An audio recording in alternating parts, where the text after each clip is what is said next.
ان فرشتوں کی قسم جو ڈوب کر کافروں کی جان کھینچ لیتے ہیں اور ان کی جو مومنوں کی جان آسانی سے نکالتے ہیں اور ان کی جو تیرتے ہوئے جاتے ہیں پھر لپک کر آگے بڑھتے ہیں،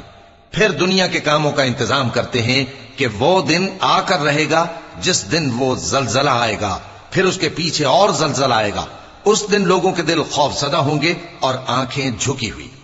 کافر کہتے ہیں کیا ہم الٹے پاؤں پھر لوٹیں گے؟ بھلا جب ہم کھوکھلی ہڈیاں ہو جائیں گے تو پھر زندہ کیے جائیں گے؟ کہتے ہیں کہ یہ لوٹنا تو سراسر نقصان کا لوٹنا ہوگا۔ تو بس